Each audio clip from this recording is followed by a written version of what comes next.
can't pinpoint exactly when it was. It's probably about 2018, 2019. That's when I started kind of getting my shit together, man. That's when I was like, right, you're like 26 year man, and you've been messing about for years, and you've came in and started out this coaching business, which I didn't even really see as a business. I seen it as a bit of a hobby, to be honest. I seen it as like, right, I help folk get in shape. I get 30 quid an hour. Like, I've got a good wee clientele here. I've got a wee boot camp in the go. It was never just about money, man, but I was almost like, I'd been at this point for a long period of time where probably just a lot of my belief in self-worth was low. So ultimately you only operate in line with the amount of belief that you have for yourself. And if you're not aware of how to actually build that or how to actually go about changing that, you're probably just going to stay the same. So I've just been at this sort of point where I've been floating about, but there was a really notable point where I remember having a conversation with myself where I was like, what have you done though? Like, what have you actually done? Because at the time, you almost kind of put yourself on this like pedestal, and I can't remember what it was, but I remember years ago someone talking about like, if you're in like you're a key person of influence, you've got some letters next to your name, personal trainer,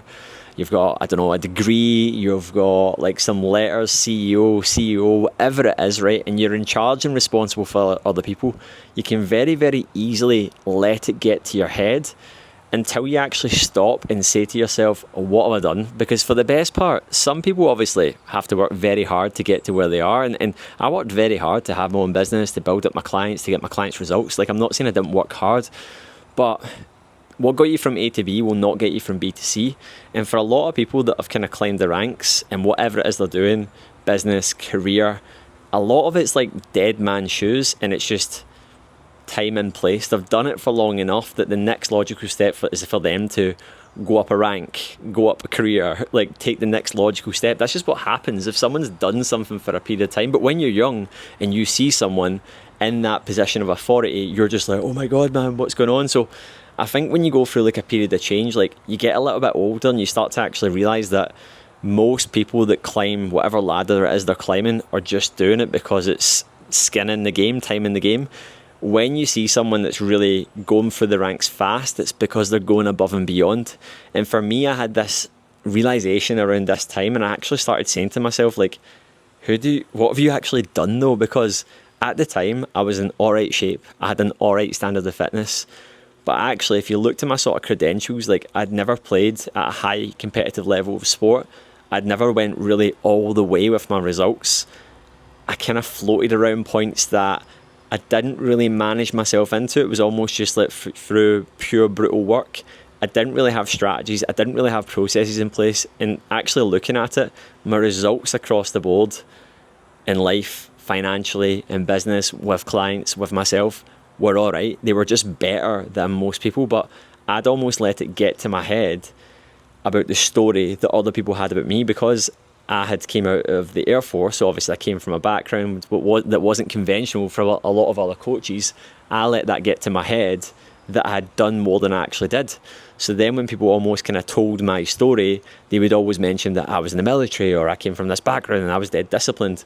I wasn't dead disciplined. I was probably more disciplined than your average Joe, but like your physique, you only borrow your physique, you only borrow your discipline. You don't just get discipline and then that's you got it the rest of your life. Like, by this point, I'd been out of the military for a few years and I definitely wasn't practicing standards the way I did in some retrospects back then.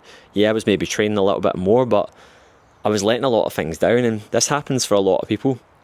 And then they wonder why they're not actually inspiring anyone. They wonder why they're not actually leading anyone. They wonder why nobody's looking up to them. But fast forward the clock now, I've got a pretty reputable coaching brand. I've got an incredible bunch of clients. We've got a team. I've got a great life, and I know a lot of people lean on me. A lot of people come to me for advice. I get it in my DMs regularly. People ask me for advice on situations, my thoughts on certain matters. Like, I've been involved in other business mentorships because I was sought after to go and work in them. And I'm not trying to blow smoke up my arse. I'm just saying, like, that's happened as a result of me upskilling myself, me developing myself. And I want to talk today about how you can actually be a better leader in whatever it is you're doing to lead and influence other people in your life.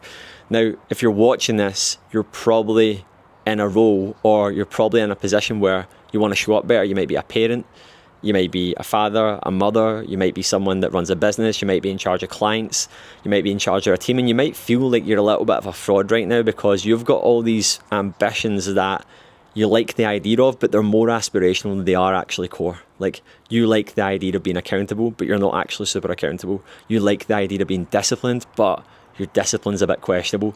You like the idea of being someone that does what they said they were going to do, but actually when things get tough, you're the first person to actually turn a blind eye to it or cut a corner with it. And it's not to say that you're a finished article or you're miles away from it. You're probably doing a lot of the right things, but actually you still have a lot of self-doubt in yourself when it comes to you actually backing yourself to say that you are that person that influences other people. So the first thing is you need to remember, and this is a rule for life, is it always starts with you. One of my closest friends, Lewis, once said to me, be the client you always wanted and be the coach you always needed. Now, this isn't just applicable to coaches. This is applicable to anyone that is just trying to be better, that is responsible for other people around them, whether that's family, brothers, sisters, a business, a team, a brand, whatever that is. You need to remember that it's always a you problem. And the quicker you realise that it's a you problem, the quicker you actually get around it.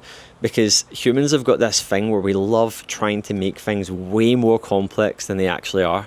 We love actually trying to go and look for other answers to things as to why things didn't go the way they went to plan. And if, I hate to break it to you, if you're the person that's in charge, you're the person that's responsible, you're the person that is really kind of set things up to be the way they are. Like, you brought that child into the world, you started that business, you chose to lead that team that way. It's on you. And that's what you need to remember. So being a great leader is accepting a level of personal responsibility and embracing the humility to actually look within first. Now, I don't get this right all the time. Carly and Ailey will tell you on meetings that there's times where I go to say things about who it was and then I have to stop and go, nah, that was me. I done this. I'm still working on it. But it's something that I value really, really close to my heart, and it's something that I think about all the time. Make personal responsibility cool again and understand that. Make it a you problem and understand that the answers all lie within. You've lived with the problems longer than anyone else. So that's step one, acceptance that you need to make it your responsibility if you want to be a great leader. The second one is that you need to have standards that other people are going to step up to without you even saying. You cannot be making the same mistakes that the people around you, below you, whatever you want to call it, are doing. You cannot be dropping your standard to a level that you don't want other people to drop to. All ships rise to the tide. You need to be the tide.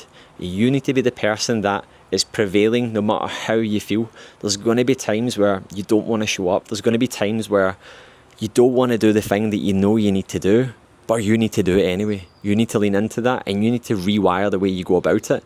And you need to start thinking like that level 10 version of yourself. You need to start thinking, what would they do in that situation right now? Because that's the only way that you're going to get there. And that brings me on to the last point. Like, that level 10 version of you, a lot of people are very, very often highlighting the things that they are not good at. They're often quick to highlight the things that they cannot do. They're quick to highlight their flaws, their insecurities. We all have them, right? I'm not saying that you step into being this great leader and immediately you don't have any flaws, you don't have any insecurities. Like, actually, if you're being ridiculed by them, it typically means that you're moving in the right direction. But you then need to actually embrace the humility that I spoke about already and be like, right, what is my internal dialogue right now? How am I speaking to myself? How am I articulating myself? How am I projecting myself out into the world right now? Because if you're waking up first thing in the day and you're stressed and you're worried and you've got responsibilities and you've got anxieties and you just let that ruminate and consume everything that you are doing, right? Think about how the rest of your day is going to go. Think about how your decision and choices are going to be. And a lot of people are often blaming their work for why they didn't get things done. I couldn't do this because of my work, and you don't understand. Like, I have to do this, I have to do that. I had to work late, right? From the moment you wake up and the moment you go to sleep, these are the most important times to really get dialed in and locked into who you need to be. You need to be giving yourself that time in the morning. You don't need to be going through a 10-hour morning routine. 10 hours is a bit extreme, like 2-hour morning routine. But you need to be getting yourself in the headspace, because there is going to be some days, guys, where you wake up and they feel really good. They feel almost easy. You feel driven, you feel excited, and you feel that you're just ready to get after it. But there's also going to be a lot of days where you just feel all right. These are what I call maintenance days. And then you're also going to be met with days where you do not want to get up. You do not want to face the world. You just want to kind of crawl up into a bit of a ball and not take on the day. And that's when it's so important to actually get into the headspace and really focus on that internal dialogue, really focus on aligning yourself, having a conversation with yourself, and tapping into the fears and anxieties that you're experiencing. Take a moment to actually sit and journal on it. Take a moment to actually sit with yourself and go, why am I feeling these feelings right now? What are these trying to tell me right now? What is it that I'm actually scared of? Because here's the thing, guys, in Western society especially, we are driven and consumed by fear. Like, so many folk are just being manipulated by fear and they don't even realise it. What is the news broadcasting? The news is just broadcasting stuff that isn't happening. War, death, famine. And now I know all these things are happening. I'm not coming on here Tate style and saying that they're not or they are and you're being controlled, but you need to step out of that scarcity mindset and you need to be operating from a place of expansion, not a place of contraction where you're just feeling and experiencing all these negative emotions. Now, I know this very, very well because I go into this space all the time and I have to really work on myself to pull myself out of there. I need to really visualise who I need to be, what I need to do, and what that level 10 version of me would be doing in this situation. Because here's the thing, guys, like, you look up to these people in your life where you're going, how do they do that? What do they do? Copy them.